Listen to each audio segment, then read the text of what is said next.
Henry Kissinger is often referred to as the consummate realist. So why does a new biography call him an idealist?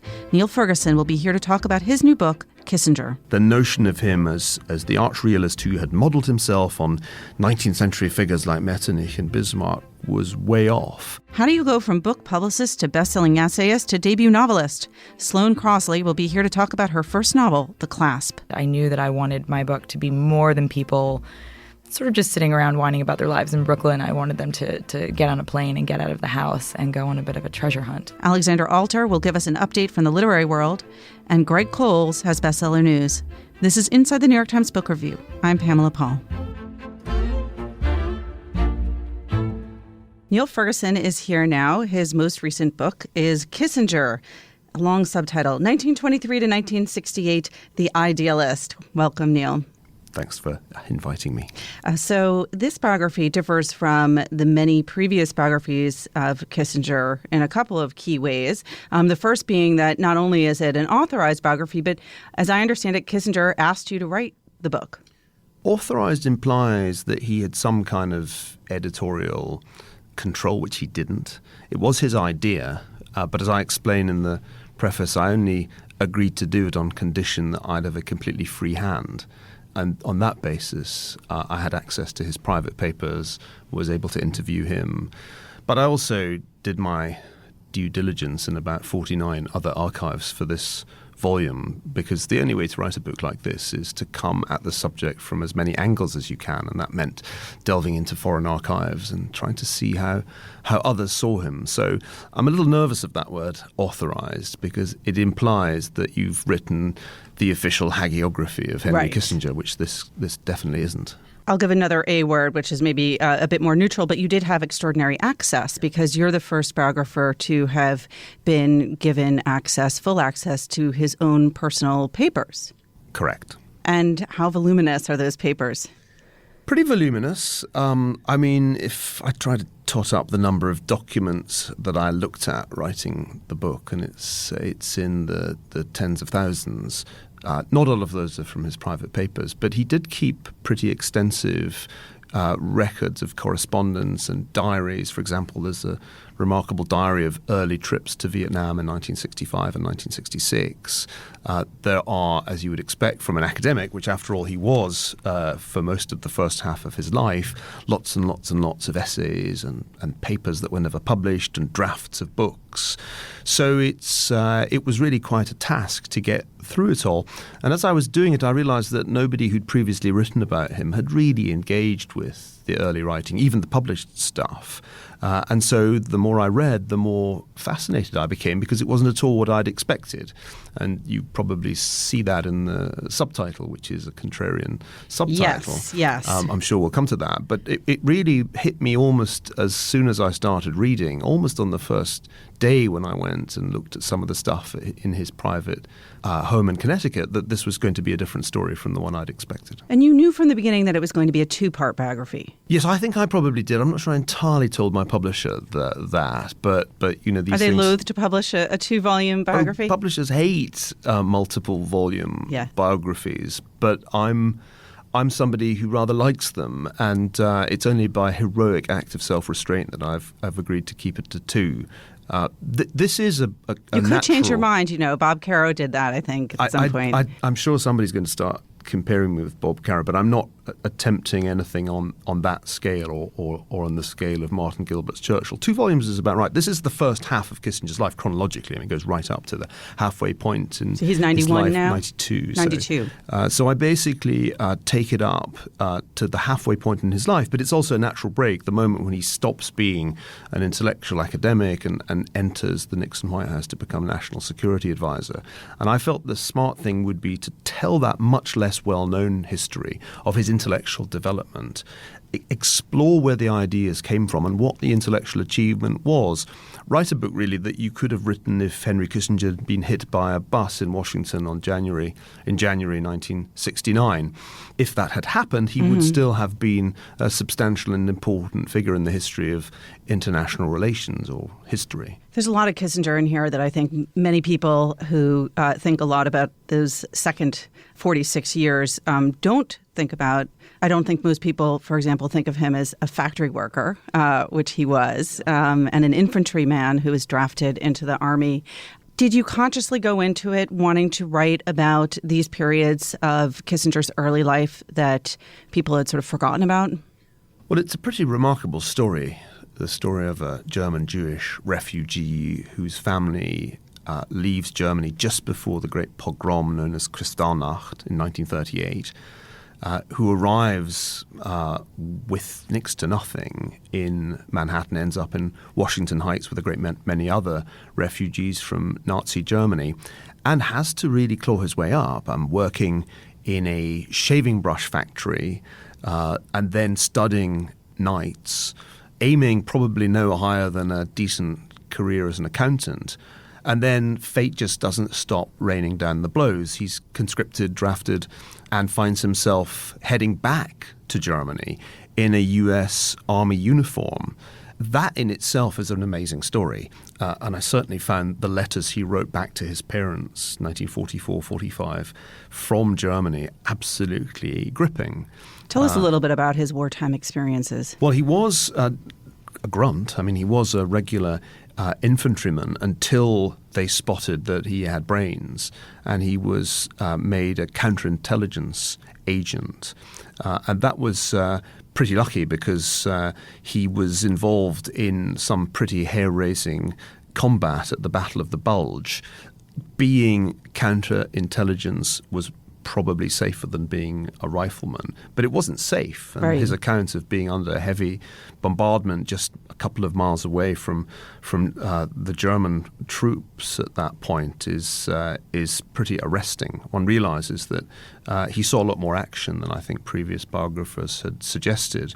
And then he becomes a Nazi hunter as the German regime collapses and stays on longer than I had expected. I mean, he actually opted to stay in occupied Germany down through to the summer of 1947, to his parents' great dismay. But as he explained, he felt that for the sake of his comrades who hadn't survived, he needed to do more to make sure that Germany was permanently stabilized. And this is expressed in one of those remarkable letters home that he wrote at that time. You also interviewed Kissinger. How good was his recall? Did he remember writing about that period? Was this vivid to him? And how accurate were his memories versus what you were uncovering in the archives? I'm the kind of historian who much prefers documents to interviews because memory can play you false. We did it in two stages. I interviewed him at the beginning thinking, this is an elderly man. I mustn't be overconfident. In fact, he probably will outlive me, judging by his robust health. But we did a lot of interviews at the beginning, which were actually very helpful in helping me to think about how I was going to approach it. But then we did a second round once I was writing, which was more along the lines of, is this right? Can I just ask you about this?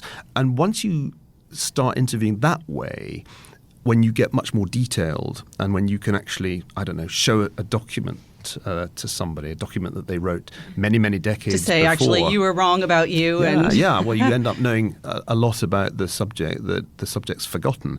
I was jogging his memory a lot with that material, and that was really helpful. I'd never done that before because previously I've written about the dead. That's what historians like to do. Right. They don't answer back and contradict you. But it was really fascinating to be able to write about somebody living and then be able to juxtapose what I'd found in the archives with his memory. Well, the one question I have you finished your interviewing of him? Because I would think that there's a bit of a danger in publishing the first half and then saying, now I'd like to interview you again, and, him possibly saying, well, I have a quibble with what you wrote on page 736. He would not be Henry Kissinger if he didn't have quibbles.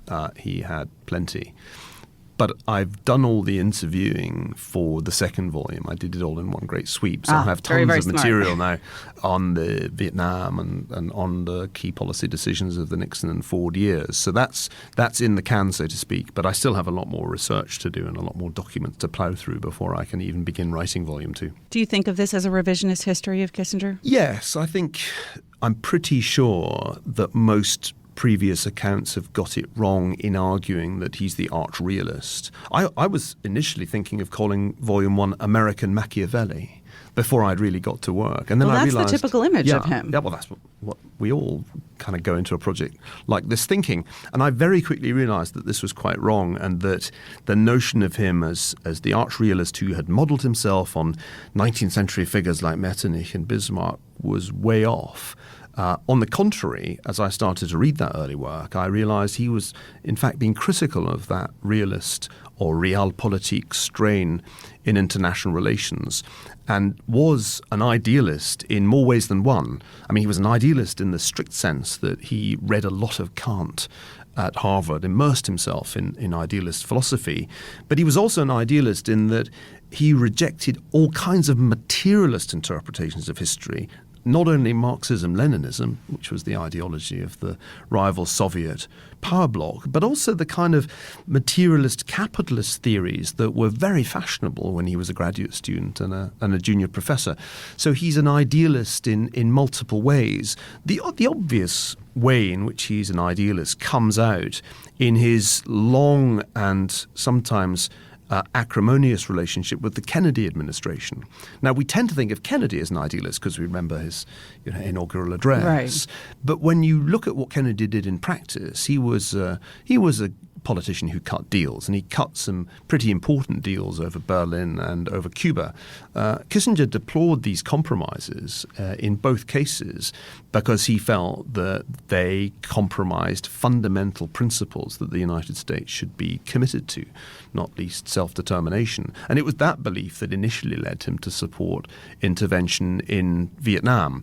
So I think he's been very badly misunderstood as a theorist. There's a whole set of issues that I still have to address about what he did in government that are deliberately not addressed in this book. But I think one can say fairly clearly that the traditional view of Kissinger as the arch realist is wrong. And the guy who was actually the arch realist, Morgenthau, disagreed with Kissinger very publicly over the whole question of Vietnam, which seems like a pretty important piece of evidence. So the idealist, as a subtitle, will strike some readers of the New York Times as a provocation, and I'm sure it will make them spill their granola. But I think it's an absolutely legitimate argument. And if you read the book, and I do encourage people to read it before they comment, you'll see that it's actually a very compelling argument. He really thought of himself as an idealist and thought of Kennedy as a kind of grubby realist. Obviously, there's going to be a lot more Vietnam in Volume 2, but you do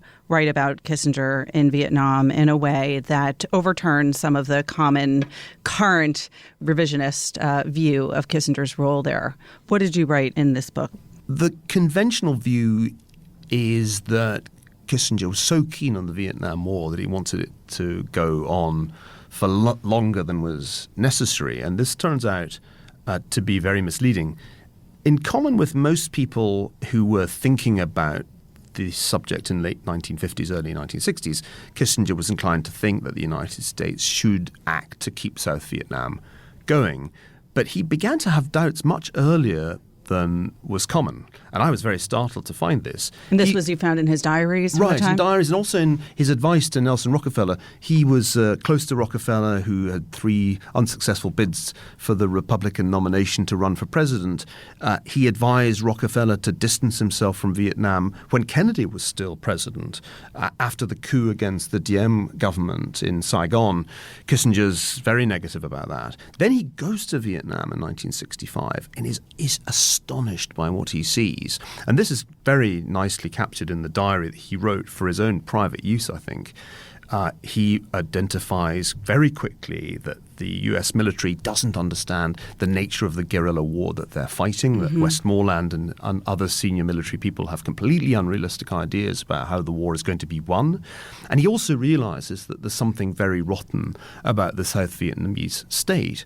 So he comes back in 65 essentially saying, well, we either have to completely change the way we're fighting this war or we need to have a negotiated diplomatic exit from it.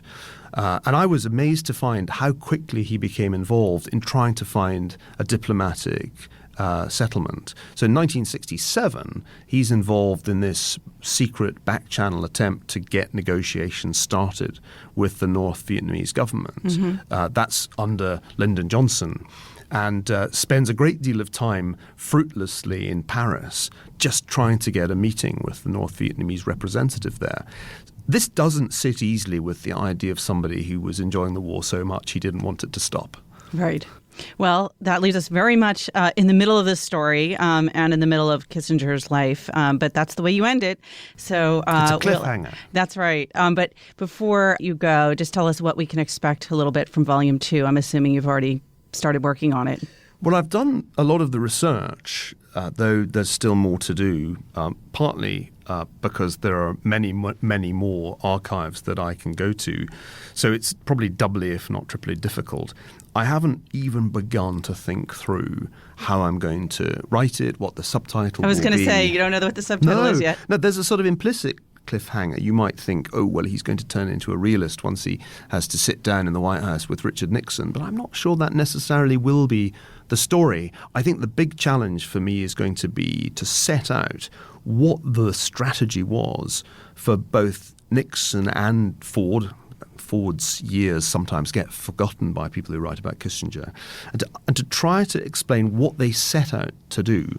This is prefigured in Volume 1, where we see the origins of the opening to China and some really remarkable and prescient things that are written then. But the challenge in Volume 2 is to say, well, here's what they set out to do. Right. Here were the priorities. Here was the hierarchy of priorities. Now let's try to understand all those very controversial episodes that people have written about, whether it's the bombing of Cambodia or the overthrow of Allende in Chile. Let's try to understand those episodes in the context of what was intended to be a grand strategy, not necessarily to win the Cold War, but to stabilize it, to avoid full-scale Third World War, also to extricate the United States from Vietnam, and at the same time to achieve breakthroughs, say, in the Middle East. I'm absolutely certain there was a coherent strategic framework. I think that's already in place at the end of Volume 1. The challenge in Volume 2 is going to be to show what happened when that theory, that framework, came into contact with events and realities. Well, it'll be fascinating also to hear what Kissinger wrote about it in his diaries at the time. So look forward to your take on the second half of his life. Niall, thanks so much for being here. My pleasure. The book, again, is Kissinger, 1923 to 1968, The Idealist by Niall Ferguson.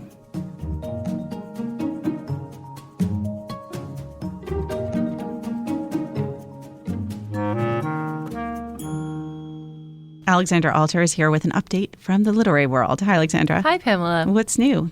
Well, I have a little postscript to our conversation that we had last week about the Amy Schumer book deal.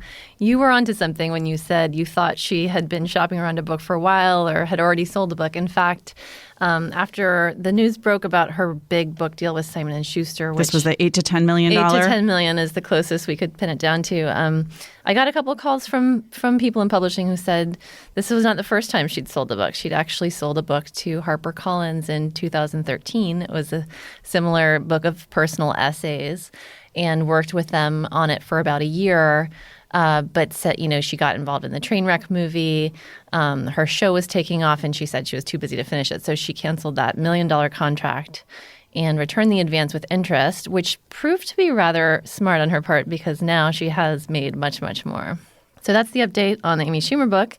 And other news in publishing, there's more literary awards landing, and we're seeing some critical consensus building early on in the award season. It looks like some of the favorites are Lauren Groff's The Fates and Furies. She was shortlisted for the Kirkus Prize this week, as was Ta-Nehisi Coates for Between the World and Me. What is the Kirkus Prize? It's relatively new. Yes, this is its second year, and it is a $50,000 prize in 3 categories: nonfiction, fiction, and young adult. And how is it different from other awards? Do they look for something specific? Are the categories different? Or is it just another great award to win for underpaid writers? I think it's another great award for underpaid writers. I mean, it's, as these things go, it's a significant chunk of money. It's $50,000. Not Amy Schumer level. It's not pay Amy grade, Schumer but, level, nor is it a MacArthur Genius Grant, which also went out this week. That's a $500,000 payday, so that's pretty good. And there were 3 authors who made that list, including Ta-Nehisi Coates again. So he's now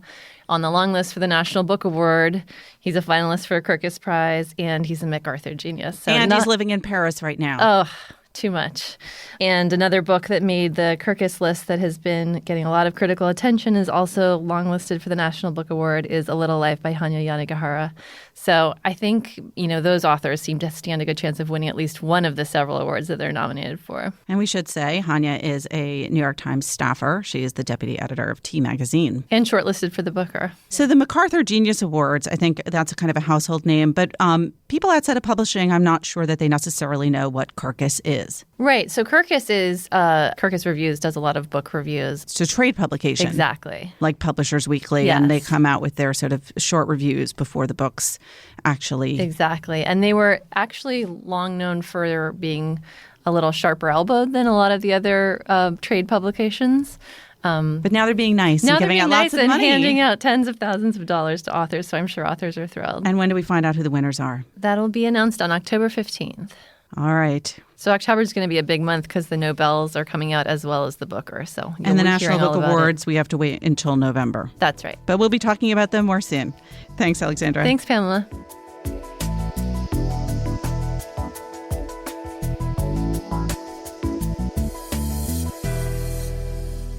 Sloane Crosley is here now. She has a new novel out, The Clasp, which is reviewed this week by Julia Pierpont. Hi, Sloane. Hello. Thanks for having me. So this is your first novel. Did you always want to write a novel? I did always want to write a novel. I mean, the essays weren't just a temporary distraction. I did those on purpose as well.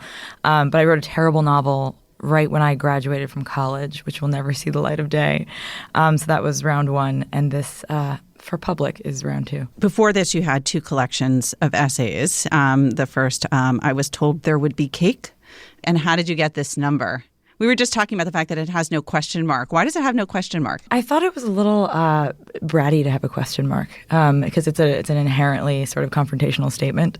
And so I hacked it off. It's so interesting how people get finicky about titles. And I think I was told there'd be cake, people really warmed to that title, and I wanted to separate the novel out. So that's why it has two words, one of which is the, so very simple. And you're a former book publicist. Yes. So tell us about your book publicist, your pre-life. My pre-life, actually, it wasn't so delineated as pre and post. I wrote the first two books while I was still working as, I don't remember what my last title was, a deputy director of publicity. Does that sound correct? Mm-hmm. At Vintage Books. And I was there for about 10 years, but I published the first few books while I was there. So I took all my vacation to go on book tour. I mean, I loved book publicity, but I was really burning the candle at both ends. So I quit actually to write The Clasp. The Clasp takes its title, or its central idea, from a story by Guy de Maupassant. Tell us about The Necklace. I was going to answer you in French, but it's a little early for me to fake a French accent. Should we do our I'm guilty of always overpronouncing my French accent. Right. So Guy de Maupassant. Let's bring it back down to earth. Yes, exactly. Tell us about The Necklace. What's the story? It's a very famous short story. It's probably somewhere. What you're saying is we should feel bad if we don't know about it. It's somewhere in your house right now, probably. If Right. you own a short story anthology, you shouldn't feel bad, but you should know that it's probably wedged somewhere between a cathedral and a vintage Thunderbird. It doesn't get a lot of credit, or it doesn't get the credit it deserves, because it's sort of this fable kind of story, and it's very simple and it's very clean. And it's actually very complex and very depressing. And I started looking into the story as inspiration for these characters. And I was struck by how modern it was and how their problems seemed so contemporary when it came to love and class and social issues. And of course, it all revolved around a necklace, an actual piece of jewelry. And I knew that I wanted my book to be more than people sort of just sitting around whining about their lives in Brooklyn. I wanted them to get on a plane and get out of the house and go on a bit of a treasure hunt. So it's perfect for me. What was the story in The Necklace? Oh, the story is basically about a woman who's on the cusp of being part of French society. And so her husband procures her an invitation to a very fancy party. And instead of being happy, she's distraught because she has no jewelry to wear, which at the time is actually truly something that was very important. It also actually sounds like the subject of one of your earlier essays, even though it wasn't, but it could have been. It could have been. Hopefully I would have had a better reaction if someone invited me somewhere. But basically, she borrows a necklace from a very wealthy friend of hers. And she has the night of her life, comes home, reaches for her neck, and realizes that she's lost it. So they can't find the necklace. They replace it, the poor couple. They replace it, but they beg, borrow, and steal and mortgage their entire lives to do it. And then basically she falls into ruin and runs into the rich woman at the very end of the story. She's running and she's in a park with her, and I'll ruin the ending because it is a fairly famous story.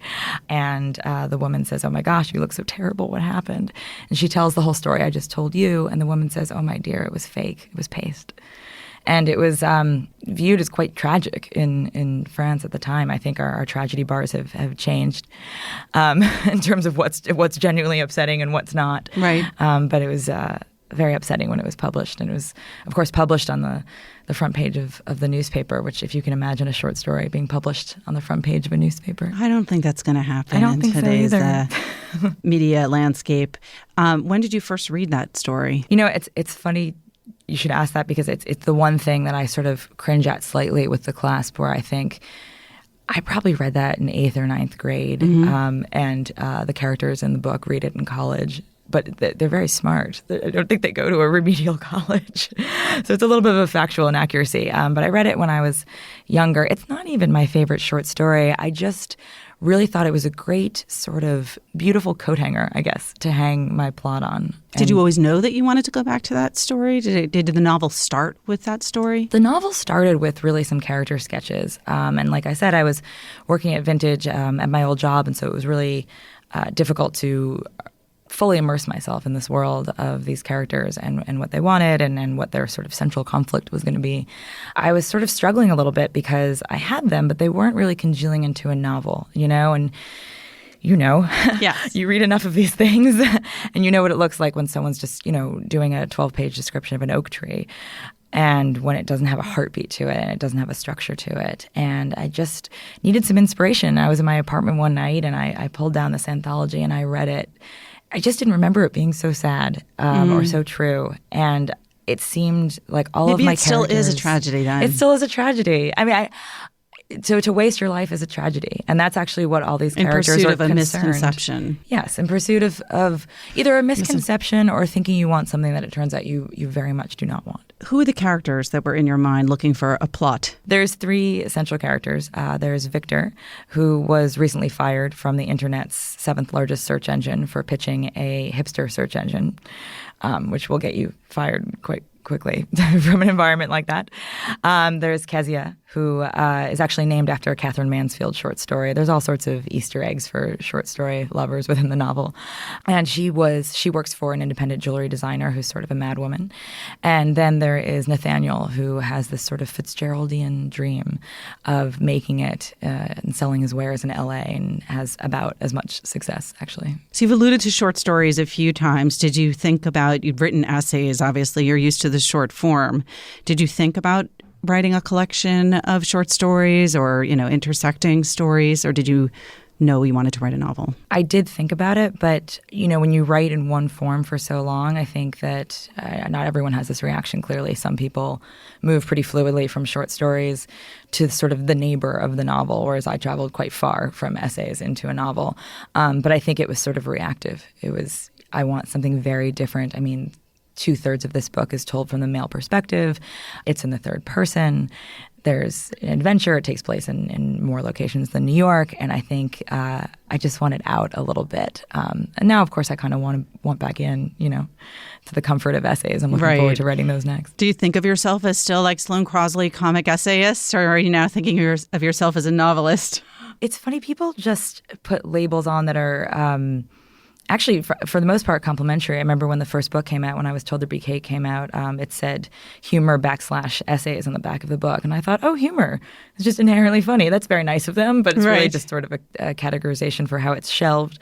So it doesn't have anything to do with the book. The sad reality of the Barnes & Noble categories. Well, it hadn't occurred to me I was writing humor essays when I wrote that book. You meant them all very seriously. People just misinterpreted. People, I wish they would stop laughing at me. It's humiliating. No, but I mean, I think the tone, that's what transferred over to the Clasp, is the tone of the essays. And there's hindrances to writing narrative nonfiction. And it was nice to have those breaks taken off for fiction. So going back to labeling you, does your inner publicist from your 10 years as a book publicist, did you have a voice inside you kind of responding to what you were doing in the novel? Well, there's a consciousness that it will be published. I mean, that's what happens when you have a book contract, which is really the best thing for you. It's very motivating. I mean, when I quit my job, I told the New York Times in a small piece they did that I would be writing a novel when I hadn't started it yet.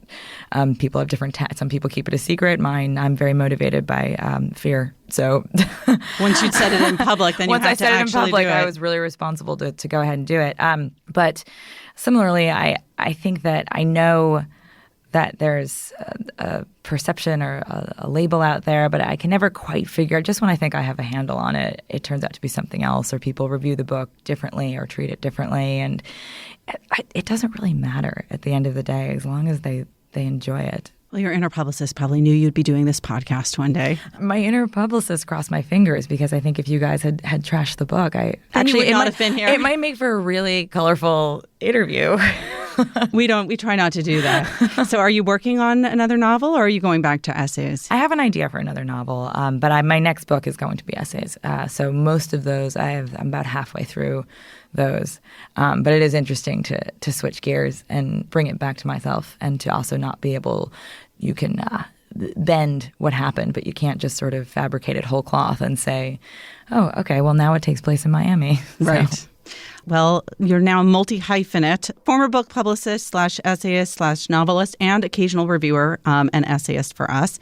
Sloane, thank you so much for being here. Thank you for having me. The novel, again, is The Clasp by Sloane Crosley.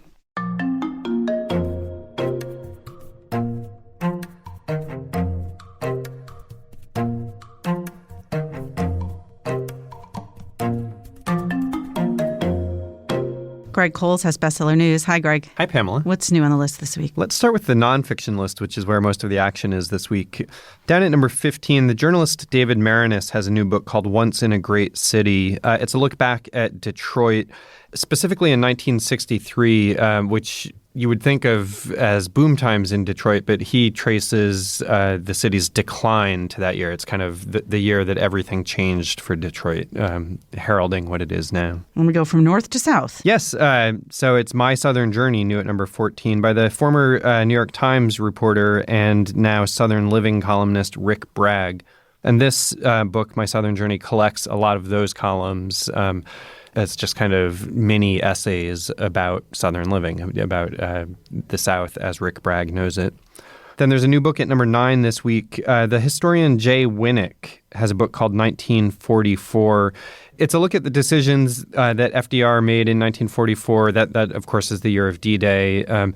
It's partly a look at how 1944 turned the tide of the war in the Allies' favor, but it's also hugely an indictment of FDR's policies toward the Holocaust. It says that Roosevelt could have really done a lot more to save the European Jews and chose not to because he thought it would interfere with his bigger policy, his bigger strategy of winning the war against the Nazis. A number of books recently going back and forth on that question. Indeed. And Winnick's book quite knowingly borrows from some of the arguments that Richard Brightman and Alan Lichtman made in FDR and the Jews a couple of years ago.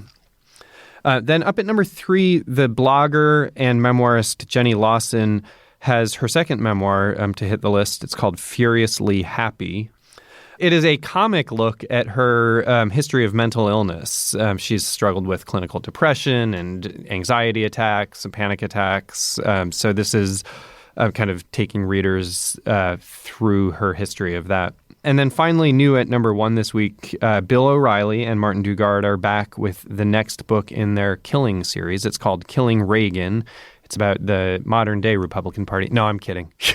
It's really about the attempt on Reagan's life in 1981, the John Hinckley attack. You've been covering this series that O'Reilly has been working on for the last few years. Who do you think will be next in the Killings lineup? Well, this book marks kind of a departure in the series because it's not an actual killing, but an attempted killing. Well, that opens the field then. Exactly right. What's on fiction? On fiction, there's just one new title. It is all the way at the very top of the list, a new number one. Jan Karon continues her Mitford series, set in Mitford, North Carolina, with a book called Come Rain or Come Shine. Well, that's actually quite an accomplishment because there's some heavy hitters on the fiction side that are now knocked down a notch, including the new Lee Child, the new Girl in the Spider's Web, Go Set a Watchman, The Girl on the Train. Anthony Doerr. All of those people have had their turn at number one. Lee Child was number one last week. But yes, Jan Karon comes in and knocks them all down.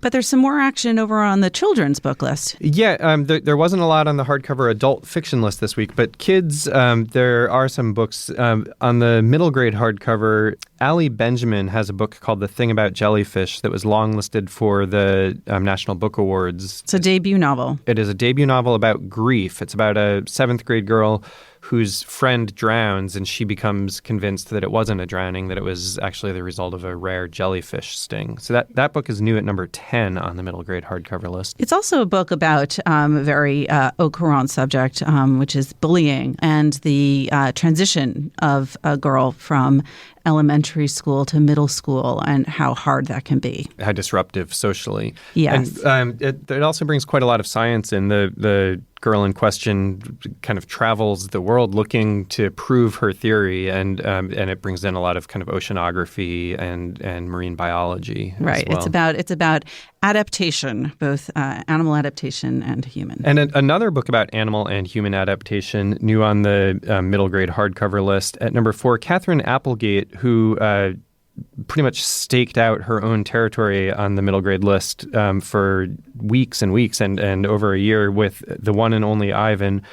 She has her first new novel since The One and Only Ivan. It's called Crenshaw, and it's about a boy and his imaginary friend who happens to be a giant cat as the boy's family comes on hard times. If I have an imaginary friend, I think I would take a gigantic cat. Who surfs. Well, okay. Maybe not a surfing cat. Anything else going on the kids' lists? Yeah, on the young adult hardcover list, Neil Gaiman has a new book, The Sleeper and the Spindle is new at number 1. And there's also a new number 2 book on that list. It's by Ray Carson. It's called Walk on Earth, a Stranger. And then finally on the series list, the third title, I think, in the Miss Peregrine series, Miss Peregrine's Peculiar Children by Ransom Riggs, is new right at number 1. Well, it's October, so it must be dark and spooky storytelling time. Thanks, Pamela. Thanks, Greg. Remember, there's more at nytimes.com/books. Our producer is Jocelyn Gonzalez, and you can always write to us at books@nytimes.com. Thanks for listening. For the New York Times, I'm Pamela Paul.